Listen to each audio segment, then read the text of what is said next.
नमस्कार, स्वागत है आपका जनगणमन 24/7 पर। इस समय की सबसे बड़ी खबर है कि जो बिहार में इलेक्टोरल रोल्स का जो स्पेशल इंटेंसिव रिवीजन चल रहा है, उसको लेकर एसोसिएशन फॉर डेमोक्रेटिक रिफॉर्म्स ने एक रिट पिटिशन फाइल किया है, ये कहते हुए कि ये जिस तरीके से किया जा रहा है वो मनमाना है, इम्प्रैक्टिकल है और इससे लोगों के वोटिंग करने का अधिकार छीना जाएगा।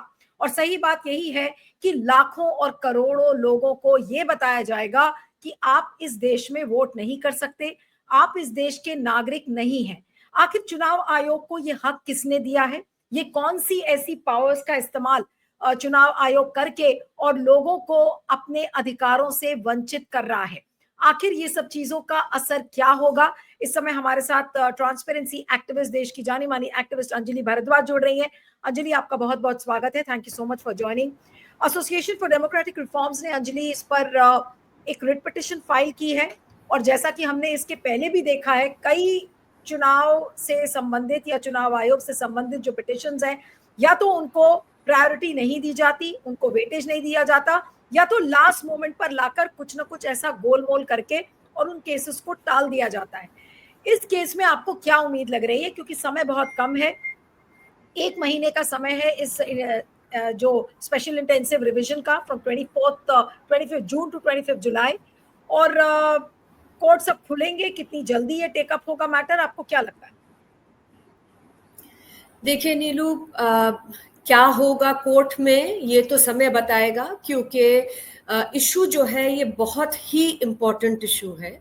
अभी हम देख रहे हैं कि किस तरीके से लाखों करोड़ों लोग बल्कि ऐसे कागार पर खड़े हैं आज, जहां पर ये साफ नजर आ रहा है कि हो सकता है कि वो वोट ना डाल पाए। और लोकतंत्र में हमारा बेसिक जो राइट है वो है अपने प्रतिनिधि को चुनने का, जिससे कि वो सरकार जब बनाए हम उनको चुने, हम वोट करें। हर सिटीजन का ये राइट है। अब इस राइट को एक्सरसाइज करने के लिए अब ये कहा जा रहा है कि आप पहले ये सारी तमाम जो स्पेशल चीजें हैं आप करेंगे, तभी आपको ये राइट मिलेगा। और इस में समझने की जरूरत है कि सरकार कह रही है या ईसीआई कह रहे हैं, इलेक्शन कमीशन ऑफ इंडिया कह रहे हैं कि हम प्योरीफाई करना चाह रहे हैं वोटर लिस्ट को। ये ठीक है कि आप प्योरीफाई करना चाह रहे हैं, उसमें कोई प्रॉब्लम नहीं है, बट सबसे बड़ी समस्या ये है कि क्या 2 महीने का ही समय मिल रहा है इलेक्शन कमीशन को ये पूरी एक्सरसाइज करने के लिए? और इतनी मैसिव एक्सरसाइज है जिसमें करोड़ों लोगों को अपने डॉक्यूमेंट्स लाकर दिखाने होंगे। डॉक्यूमेंट्स जैसे कि प्रूव करना है कि वो वहां पैदा हुए हैं, अपने पेरेंट्स के डॉक्यूमेंट्स लेके आने हैं, उनको बर्थ सर्टिफिकेट प्रूव करने के लिए अलग अलग डॉक्यूमेंट्स वो लेके आए। तो ये जो पूरा सिस्टम है, इसको करने में किस तरीके से इलेक्शन कमीशन सोच रहा है कि वो 2 महीने में 3 महीने में ये करके चुनाव भी हो जाएंगे, तो ये तो लोग डिसएनफ्रेंचाइज हो जाएंगे। लोगों का जो एक तरीके से जिस बुनियाद पर लोकतंत्र टिका है, लोगों का वोट करने का अधिकार, उसका हनन की आज बात हो रही है। और एडीआर ने इस मुद्दे को अब कोर्ट लेके गए हैं। उम्मीद यही है कि सुप्रीम कोर्ट इसकी सुनवाई तुरंत करेंगे, क्योंकि ये मैटर तो ऐसा है कि अगर टाइम बाउंड तरीके से इसमें सुनवाई नहीं हुई तो एक बार जब करोड़ों लोग छूट गए अगर, तो फिर उनको वो मौका तो फिर नहीं मिल सकता कि वो अपने स्टेट के इलेक्शन में, बिहार इलेक्शन में वो फिर से वोट कर सके। और इसका केवल बिहार की ही रेजिडेंट्स पर या वोटर्स पर प्रभाव नहीं है। अभी और चुनाव आने वाले हैं, तो अगर इसके ऊपर सही से कोई एक रूलिंग नहीं आती है तो इसका इम्पैक्ट तो पूरे देश में हमारे लोकतंत्र पे एक बहुत ही गहरे तरीके से होगा।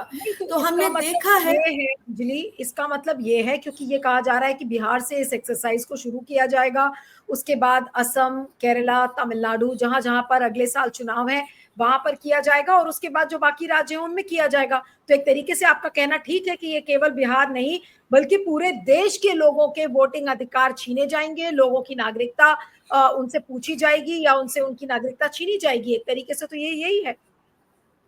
बिल्कुल, और मैंने वही कहा नीलू कि ये जो एक बार सुप्रीम कोर्ट जब is seized of this matter, तो ये हमें समझना होगा कि जो भी रूलिंग आती है सुप्रीम कोर्ट से या नहीं आती, तो उसका प्रभाव जो है वो केवल बिहार पे नहीं पड़ने वाला है, वो तो पूरे देश में उसका प्रभाव पड़ेगा। तो बहुत जरूरी है कि सुप्रीम कोर्ट में इस पूरे मुद्दे को बहुत केयरफुली एग्जामिन भी किया जाए और इसमें कोई जल्दबाजी करने का बिल्कुल स्कोप ना दिया जाए किसी को भी, including the election commission of India, कि आप इस तरीके से स्टीम रोल कर रहे हैं।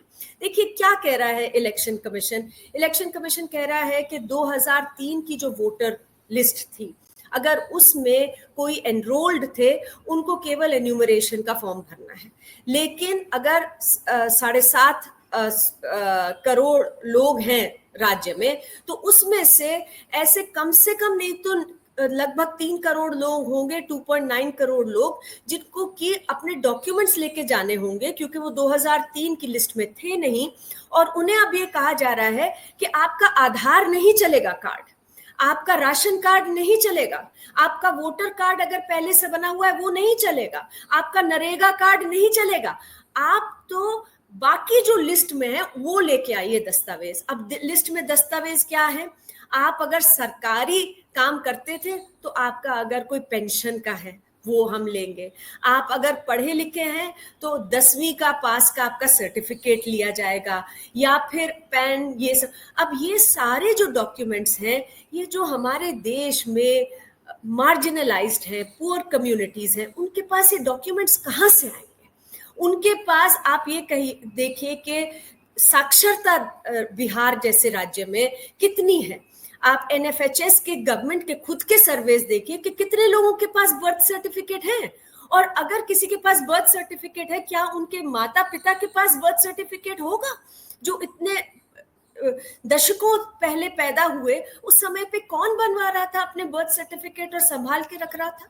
और ये जो पूरा किया जा रहा है बिहार जैसे राज्य में, जहां इतना पलायन होता है, इतनी माइग्रेंट पॉपुलेशन है, वहां से लोग बाहर जाते हैं काम करने के लिए, वो लोग कैसे 2 महीने में ये सारे डॉक्यूमेंट्स इकट्ठे करेंगे? पहले तो होंगे ही नहीं उनके पास डॉक्यूमेंट्स।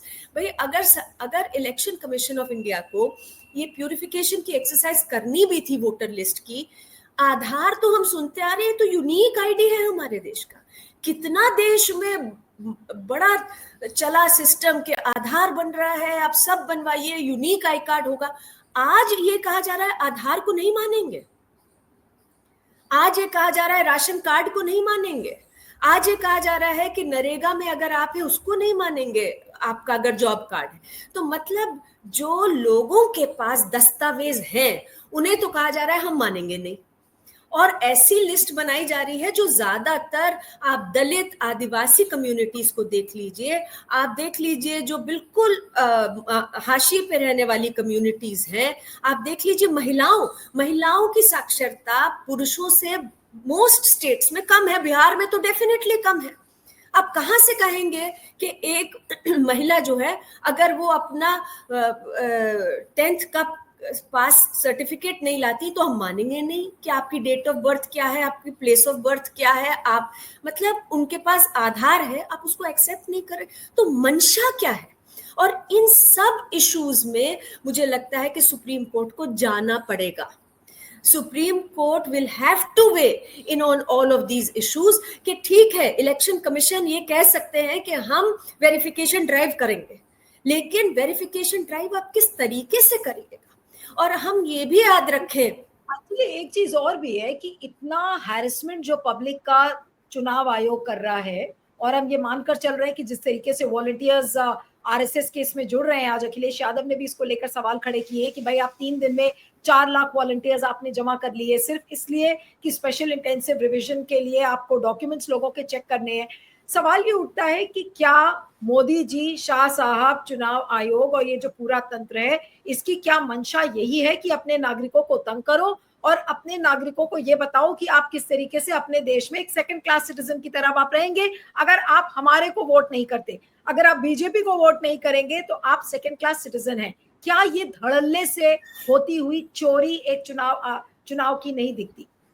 कि पहले जो पीठ पीछे छोटी चोरी किया जाता था, अब उसको धड़ल्ले से ओपनली किया जा रहा है।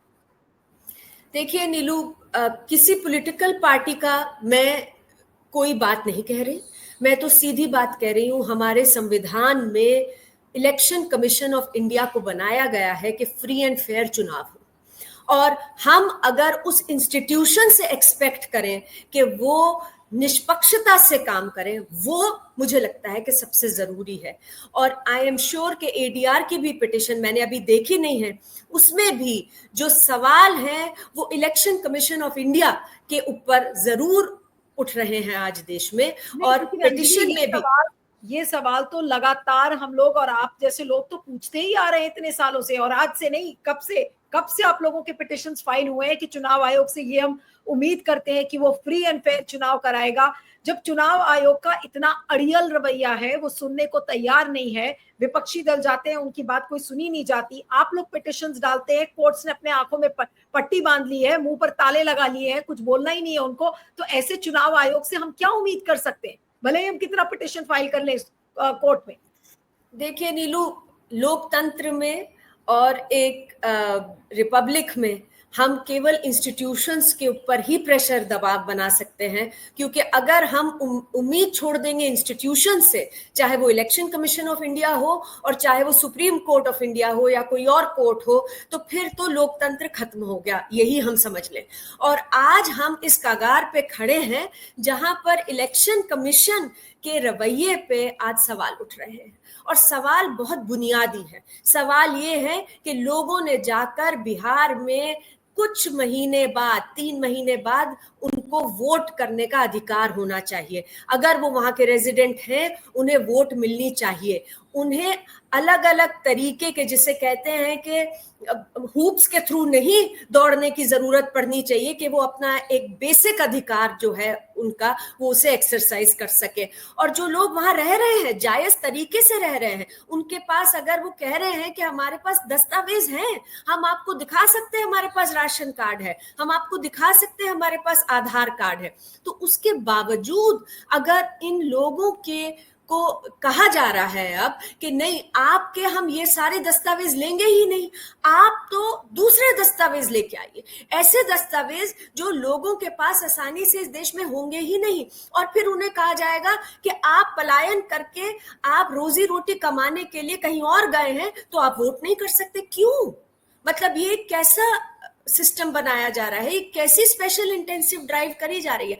आप दिल्ली में देखिए, आप मुंबई में देखिए, आप पूरे देश में देखिए, बिहार से लोग काम करने के लिए आते हैं, ये सिटीज उनके मेहनत पर भी चलती है। तो ये जो हम रवैया देख रहे हैं, तो हम क्या एक्सपेक्ट कर रही है इलेक्शन कमीशन के, ये सारे अपनी रोजी रोटी छोड़कर अभी अपने दस्तावेज दिखाने के लिए, कुछ बनवाने के लिए, कुछ करने के लिए अब, और इलेक्शन कमीशन को नॉर्मल दस्तावेज भी नहीं चलेंगे, उनको वापस जाना पड़ेगा। मतलब हम इतने लोगों की बात सुन रहे हैं जो कह रहे हैं कि जी हम तो फंस गए, हमारे पास दस्तावेज हैं लेकिन हम तो बिहार में है नहीं, अब हमें इतनी छुट्टी मिलेगी क्या कि हम जाके वहां पर वेरिफिकेशन कराएंगे। अभी मैं आपको बताऊं नीलू, सरकार ने eKYC ड्राइव चलाई अभी राशन कार्ड्स की, इतने लोगों को मुसीबतों का सामना करना पड़ा, क्योंकि काम छोड़ के जब वो जाते थे वेरिफिकेशन के लिए अपने गांव वापस, तो वहां पर भी कभी मशीनें नहीं चल रही, कभी लोग नहीं मिल रहे हैं, महीनों महीनों उनको वहां पर वेट करना पड़ रहा था, उनकी नौकरियां छूट रही थी। तो कोई किसी घरों में काम कर रहे हैं, फैक्ट्री में काम कर रहे हैं, ड्राइवर का काम कर रहे हैं, कौन उनकी वेट करते रहेंगे। तो लोग कह रहे थे कि ये तो अच्छा सिस्टम हो गया कि हमारा डॉक्यूमेंट चेक करने के लिए हम पर ही मार हो रही है, और अब इलेक्शन कमीशन ये काम कर रहे हैं, और फिर ऐसे दस्तावेज आपको कह रहे हैं कि आप लाइए, जो कि ऑर्डिनरी रेजिडेंट्स और सिटीजन्स के पास होना बहुत ही मुश्किल है। आप मुझे बताइए, अगर आप मेरे पेरेंट्स को कहेंगे कि आप अपने बर्थ सर्टिफिकेट लाइए, किसके पास बर्थ सर्टिफिकेट आसानी से पड़े? लोगों के पास बर्थ सर्टिफिकेट, और स्पेशली कोई 60 साल के हैं, 70 साल के हैं, 80 साल के हैं, उनके पास कोई बर्थ सर्टिफिकेट ऐसी आसानी से जिन पे उनके नाम और प्लेस ऑफ बर्थ लिखे हुए हैं। तो ये तो लोगों को एक्सक्लूड करने का एक तरीका दिखाई दे रहा है। और इलेक्शन कमीशन जो है कह रहे हैं कि 2 ही महीने में आपको ये काम करना है। भाई आपको अगर ये करना भी था, अभी जब नए इलेक्शन कमिश्नर चीफ बने उस समय पर भी हम लोग ने देखा, उन्होंने कहा हमारी क्या प्रायोरिटीज हैं, हम क्या करने वाले, उस समय पे तो ये बात नहीं उठी। अब क्यों उठ रही है ये बात, और इतनी अर्जेंसी हो गई इस बात की? तो इन सब चीजों से मंशा भी नजर आ रही है, और ये सारी चीजें चैलेंज जब की जा रही हैं कोर्ट्स में, ये कोर्ट्स को इसमें जाना ही पड़ेगा कि क्या आपको जरूरत है, आप इतने शॉर्ट टाइम फ्रेम में क्यों करना चाह रहे हैं। ये सवाल पूछना पड़ेगा, कहना पड़ेगा कि आप क्यों कह रहे हैं कि आप आधार नहीं मानेंगे, आप क्यों कह रहे हैं, जब वो यूनिक आईडी कार्ड है सरकार ही दे रही है, कोई आप और मैं कोई प्राइवेट तो बैठ के बना नहीं रहे किसी के आधार कार्ड। अगर आप राशन कार्ड दे रहे हैं वो भी सरकार ही दे रही है, वो भी सरकारी दस्तावेज है, क्यों नहीं मानेंगे। मनरेगा में जब लोग काम करने जाते हैं वो जो कार्ड है वो कोई प्राइवेट हम लोग थोड़ी दे सकते हैं किसी को भी, वो सरकार देती है, क्यों नहीं मानेंगे। अब आप कह रहे हैं नहीं, हम तो जानना चाहते हैं कि आप पैदा कहाँ हुए, आपके माँ बाप के रिकॉर्ड लाइए, नहीं है ये। और भी नीलू एक बड़ी बात है कि इसमें लोगों को ये भी अब चिंता हो रही है कि ये एनआरसी टाइप की एक्सरसाइज करने की बात हो रही है क्या। और सच बात यही है कि अगर हम एनआरसी की बात भी देखें, उसमें इसी टाइप के डॉक्यूमेंट्स मांगे जा रहे थे कि आप अपनी बर्थ प्रूफ करिए, कहाँ पे आप हुए पैदा, आप अपनी डेट ऑफ बर्थ, अपनी प्लेस ऑफ बर्थ, अपना बर्थ सर्टिफिकेट लाइए। अरे भाई, जिन लोगों को आप ये सब दस्तावेज मांग रहे हैं वो हमारे देश में पैदा हुए हैं, बड़े हुए हैं, पर दस्तावेज उनके पास उस टाइप के नहीं है। जो हाशिए पे हमारे देश में 70% लोग रह रहे हैं, उनके पास ये डॉक्यूमेंट्स कहाँ से आएंगे। तो इसलिए ये जो सारा जो आज माहौल बना हुआ है और जो बातें चल रही हैं, उसमें ये बड़ा चिंता का विषय बन रहा है कि आज जो इलेक्शन कमीशन ये करने की कोशिश कर रहे हैं, ये कहकर कि हम तो वेरीफाई कर रहे हैं। आप जरूर करिए वेरीफाई, लेकिन वेरीफाई करने का एक तरीका होना चाहिए। क्या आप ये कहेंगे कि हम तो 2 ही महीने में वेरीफाई करेंगे करोड़ों लोगों को? क्यों? मतलब सवाल पूछने का ये भी है। दूसरी चीज, आप क्यों कहेंगे कि हमें तो यही दस्तावेज चाहिए, हम आपके दस्तावेज नहीं मांगेंगे? क्यों? क्या मंशा है? क्या आप चाहते हैं? आप लोगों को क्या चाहते हैं कि कई लोगों को आप छोड़ दें? आप जान के छोड़ना चाहते हैं क्या कई लोगों को? वरना जब उनके पास सरकारी डॉक्यूमेंट है, आप क्यों नहीं उनको वोट करने देना चाहते? ये सवाल है आज नीलू, और इन सवालों का जवाब देना होगा इलेक्शन कमीशन को। और मैं उम्मीद करती हूँ और मैं ये अपेक्षा रखती हूँ सुप्रीम कोर्ट से कि ये सारे सवाल पूछे जाएंगे इलेक्शन कमीशन को, और इस तरीके की एक एक्सरसाइज जो शुरू कर रही है इलेक्शन कमीशन, जो कर दी है, उसको कतई भी आगे नहीं बढ़ने देना चाहिए सुप्रीम कोर्ट को। इसमें लोगों का के जो अधिकार है उनके हनन की बात हो रही है। जो बुनियादी चीज है लोकतंत्र में, लोगों का वोट करने का अधिकार, उस पर आज है। तो सुप्रीम कोर्ट को तो I think we expect them as citizens to step up, and supreme court में ये याचिका दायर हुई है, और इसके ऊपर सुप्रीम कोर्ट अभी वेकेशंस खत्म हो रही हैं, एंड वन वुड होप कि इसके ऊपर अर्जेंट हियरिंग्स होंगी और इस एक्सरसाइज को रैशनलाइज किया जाएगा। अंजलि, एक चीज और भी है, अब कोर्ट्स पता नहीं इस इशू को कब लेंगे, लेकिन इससे होगा क्या? अब मान लीजिए कि ये डॉक्यूमेंट्स का जो प्रोसेस है ये अभी चलता रहेगा, और जिन लोगों के पास ये डॉक्यूमेंट्स नहीं है उनको क्या बताया जाएगा? उनको ये कहा जाएगा कि आप वोटिंग नहीं करेंगे, फिर उनको बाकी चीजों जो जो उनको गवर्नमेंट बेनिफिट्स मिलते हैं, जो गवर्नमेंट स्कीम्स उनको मिलती हैं, क्या वो सबसे उनको महरूम करेंगे? क्या ये एक सरकार का एक बड़ा षड्यंत्र लगता है कि पूरे मेन स्ट्रीम, जिस तरह से नागरिकों की मेन स्ट्रीमिंग की जाती है, आप उनको राशन कार्ड्स के जरिए आप उनकी मेन स्ट्रीमिंग करते हैं, आप उनको ये बताते हैं कि आप देश के सरकार की सुविधाएं आप ले, उन सुविधाओं से वंचित करने का भी एक प्लान और षड्यंत्र है क्या? एक तो वोटिंग प्रोसेस का यही कि आप वोट का अधिकार उनसे छीन रहे हैं, लेकिन इसके अलावा सरकार जो चीजें अपने नागरिकों को दे रही है, ये कहते हुए कि ये गवर्नमेंट वेलफेयर स्कीम है, उन सुविधाओं से भी वंचित करने का प्लान है ये सरकार का। देखिए नीलू, बिल्कुल सही बात आपने कही ये केवल वोटिंग तक सीमित नहीं रहेगी प्रॉब्लम। अगर इलेक्शन कमीशन ये कह देंगे कि हम तो आपको मानते ही नहीं कि आप यहाँ के रेजिडेंट हैं, तो अगर बिहार में लोगों को ये कह दिया जाएगा कि आप तो वोट ही नहीं कर सकते, मतलब आप सिटीजन ही नहीं है, नागरिक ही नहीं है, आप वोट ही नहीं डाल सकते अपना, तो अगली बात तो बिल्कुल ये उठेगी ही कि आप राशन कार्ड आपका कैसे बन गया फिर। क्योंकि आज इलेक्शन कमीशन हमें ये कह रही है कि सरकार ने जो भी दस्तावेज दिए लोगों को, हमें उस पर विश्वास ही नहीं है। आज इलेक्शन कमीशन जो इफेक्टिवली बात बोल रही है, ये लिखित में नहीं कह रही election commission, but effectively election commission क्या कह रहे हैं यही समझ में आ रहा है। यही इसमें से निकाला जा सकता है निचोड़ कि इलेक्शन कमीशन कह रहे हैं भाई आपको चाहे सरकार ने दे दिया राशन कार्ड, लेकिन हम तो नहीं मानते उसको। चाहे सरकार ने आपको आधार दे दिया, हम तो नहीं मानते। और उसके बेसिस पर आपको जो सारी सुविधाएं मिल रही थी, चाहे वो राशन हो, चाहे वो स्कूल में पढ़ाई हो, चाहे अस्पताल में दवाई हो, अब वो आपको नहीं मिलेगा फिर। तो आप बिल्कुल सही। हाँ, तो अंजलि मेरा ये सवाल था कि सरकार जब अपने ही प्रोसेसेस को, अपने ही दिए हुए डॉक्यूमेंट्स को अगर अब वो दायरे से बाहर करना चाह रही है, तो ये क्या सरकार और चुनाव आयोग ये बता रहे हैं कि देखिए हम कितने झूठे थे, हमने जो डॉक्यूमेंट्स आपको दिए वो सही नहीं थे, तो सरकार अपनी ही नाकामी के सबूत अब लोगों को दे रही है। देखिए Neelu, it is not that simple. जैसा कि आपने भी कहा, ये डॉक्यूमेंट्स तो मिले हुए हैं लोगों को, मतलब लोग वहां पे रह रहे हैं, इतने सालों से रह रहे हैं, उनको डॉक्यूमेंट्स सब चेक होके, वेरीफाई होके।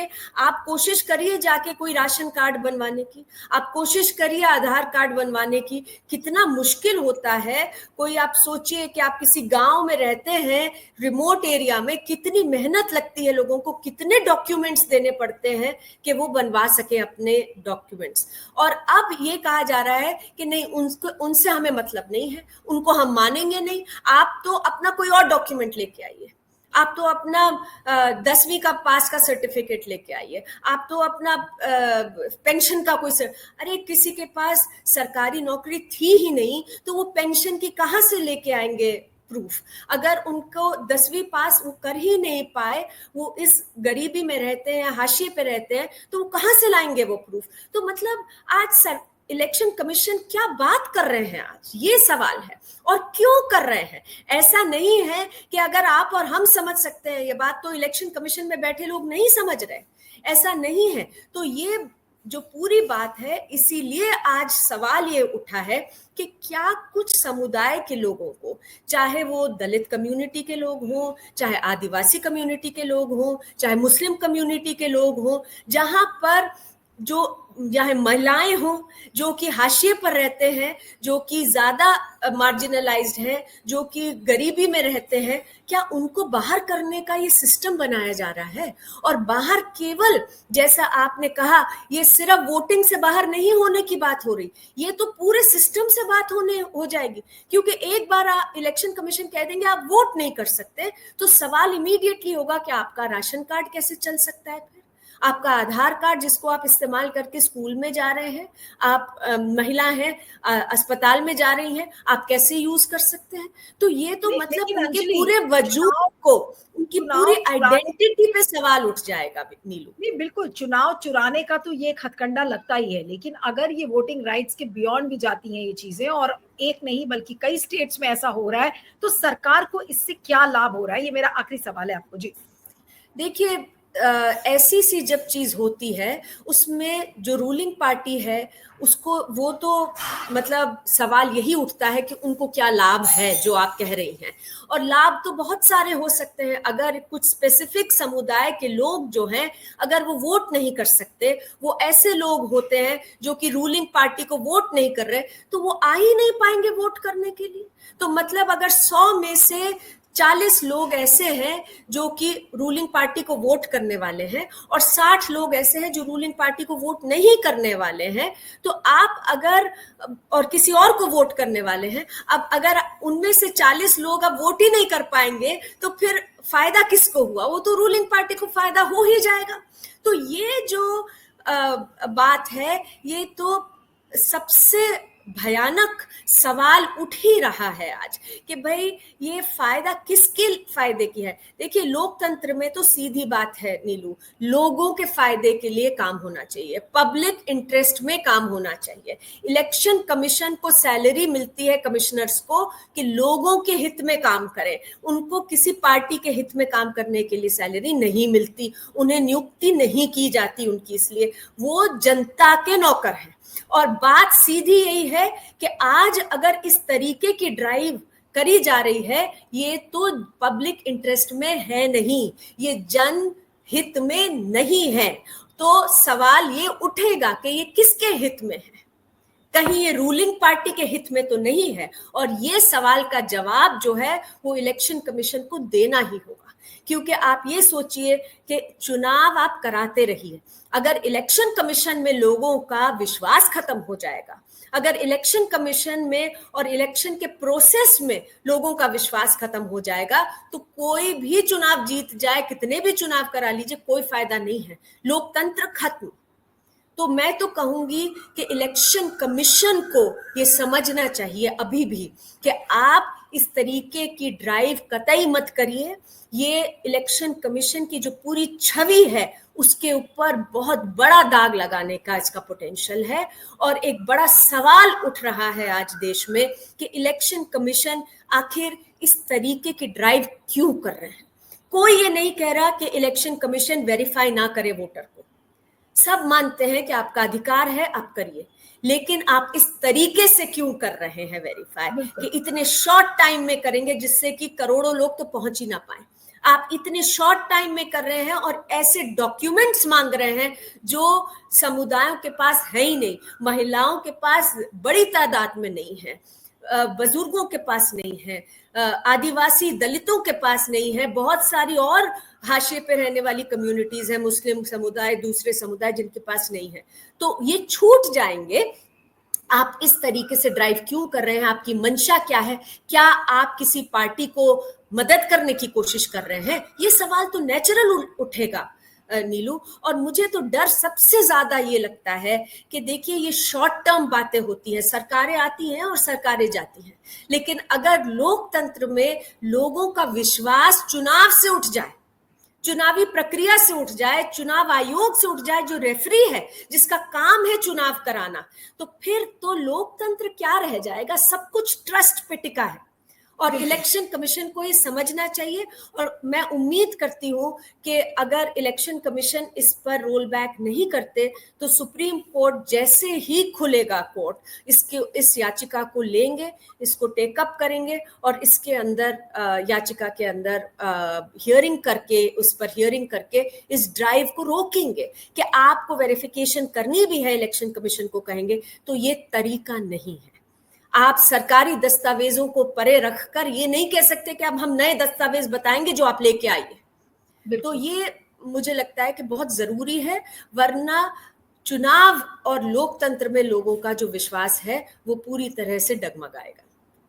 बहुत दुर्भाग्यपूर्ण है और बहुत पीड़ा भी होती है इस चीज को देखकर कि किस तरीके से लोगों से कागज मांगे जा रहे हैं और क्या होगा उन लोगों का जो बेचारे लोग जो कागज नहीं दे पाएंगे। और सरकार का ये क्या है, ये क्रेज क्या है लोगों के डॉक्यूमेंट्स मांगने का। आखिर आज अमित शाह से ये सवाल नहीं पूछे जाएंगे कि भाई अमित शाह ही पूछ ले चुनाव आयोग से कि चुनाव आयोग आखिर इस तरीके की ड्राइव क्यों कर रहा है। मोदी जी, और आपने बिल्कुल सही कहा नीलू कि बहुत सारे ऐसे लोग हैं आपके हमारे जैसे जिनके पास दस्तावेज होंगे, एक नहीं होगा तो दूसरा होगा, पर उन लोगों का क्या होगा जो हाशिए पर रह रहे हैं, जो गरीब